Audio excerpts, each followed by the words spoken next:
गुरु ऐसा नहीं हो जो संसार के भोगों की प्राप्ति का उपाय बतावे। पर मेरे प्रेमियों, कलयुग है और बिना स्वार्थ के कुछ होता नहीं। सुर नर मुनिजन की यही रीति, स्वार्थ लाग करें सब प्रीति। तो आज के युग में सबको अपना अपना स्वार्थ है और कामनाएं भी रहती हैं। तो मेरा मानना है, गुरु अगर आपकी कामनाओं की पूर्ति के लिए भी आशीर्वाद दे, उपाय बताया, तो कोई हर्ज नहीं है। पर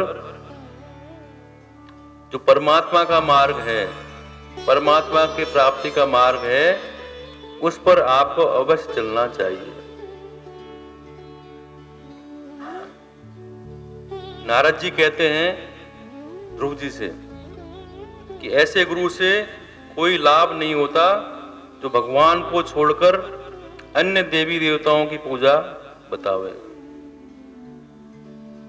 नारद जी ध्रुव को ज्ञान दे रहे हैं कि गुरु ऐसा होना चाहिए जो परमात्मा का नाम दे और एक की शरण करवावे।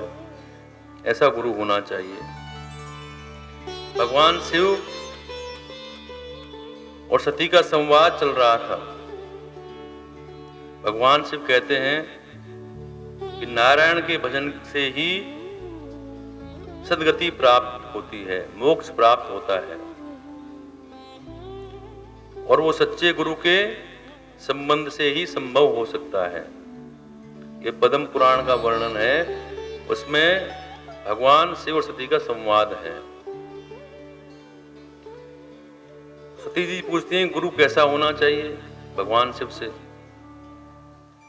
भगवान शिव कहते हैं कि भगवान नारायण के मंत्र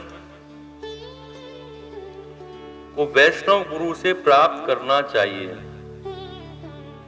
गुरु वेदों का जानने वाला हो, उनका अनुसरण करने वाला हो और विष्णु भक्त हो। ये पद्म पुराण के उत्तरकांड में इनका वर्णन है। वेदों में भगवान को ही सर्वस्व बताया गया है, सर्वोपरि बताया गया है। तो शिष्य को भगवान की प्राप्ति कराना गुरु का कर्तव्य है। सती ने फिर पूछा कि भगवान नारायण के मंत्र को ही यदि अवैष्णव, जो वैष्णव नहीं है, और ऐसे गुरु से ग्रहण करे तो जो वैष्णव नहीं है, तो भगवान शिव ने कहा ऐसे मंत्र प्राप्त करने से कोई लाभ नहीं।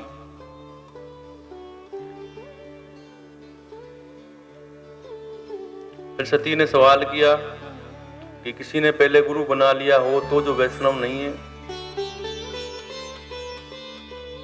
तो भगवान शिव ने उत्तर दिया कि विधि से वैष्णव गुरु से भगवान नारायण के मंत्र को ग्रहण करना चाहिए, उसका कोई दोष नहीं है। अगर आपने पहले भी कोई गुरु बनाया जो वैष्णव नहीं था और बाद में आपने वैष्णव गुरु बना रहे हो, तो उसमें कोई दोष नहीं है। ऐसा भगवान शिव पार्वती जी से, सती जी से कहते हैं।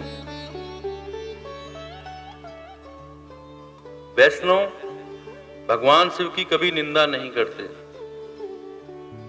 अगर सही मायने में देखा जाए तो वैष्णव ही भगवान शिव की बातों की, आज्ञाओं का पालन करते हैं। तो भगवान शिव सती से कहते हैं कि नारायण को ही भजना चाहिए, वही मोक्ष के प्रदाता हैं, मैं नहीं।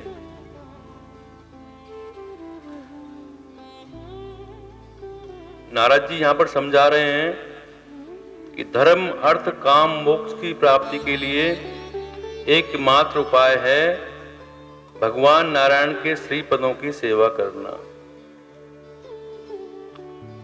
और अंत में संत तुलसीदास जी ने भी, उनके वचन भी यही है, उन्होंने भी यही कहा कि शिव अज सुख संगादिक नारद, जो मुनि ब्रह्म विशारद, सब कर मत खग नायक भजहि, राम पद पंकज सेवा। तुलसीदास जी कहते हैं शिव ब्रह्मा, सुक, सनकादिक मुनि, नारद, ब्रह्म विशारद, सबका ये मत है कि भगवान की चरण सेवा से ही सद्गति प्राप्त होती है, उस परमात्मा की प्राप्ति होती है। यहां पर एक प्रसंग है, घंटाकर्ण नामक एक दैत्य भगवान शिव का परम भक्त था, भगवान की आराधना करता था। उन्होंने अपने दोनों कानों में बड़े बड़े घंटे डाल लिए। वो इतना बड़ा भक्त था कि भगवान शिव के नाम के अलावा कोई नाम सुनना उसको पसंद नहीं। जब वो कोई और नाम सुने तो घंटों को बजाने लग जाए, इसलिए उसका नाम घंटाकर्ण पड़ा। भगवान शिव उसकी भक्ति से प्रसन्न हुए। भगवान शिव ने कहा कि क्या चाहिए, मैं तुम्हारी भक्ति से प्रसन्न हूं। तो घंटाकर्ण ने कहा कि भगवान मुझे मोक्ष चाहिए, मुक्ति चाहिए। भगवान शिव ने कहा कि ये मेरे अधिकार में नहीं है, इसके प्रदाता भगवान श्री नारायण हैं, आप उनका भजन करो। तो घंटाकर्ण ने कहा कि भाई पूरी जिंदगी मैंने आपका नाम लेने में गुजार दी और आप कह रहे हैं कि मोक्ष की प्राप्ति भगवान नारायण के नाम से होगी, फिर मैं आपका नाम क्यों लूं? उसने गुस्से में आकर दोनों घंटे कानों से निकाल दिए और भगवान नारायण का नाम भगवान शिव के कहने से लेने लगा और उसे मोक्ष की प्राप्ति हुई। तो भगवान नारायण ही मोक्ष के प्रदाता हैं। वेदों में उसी का वर्णन आता है।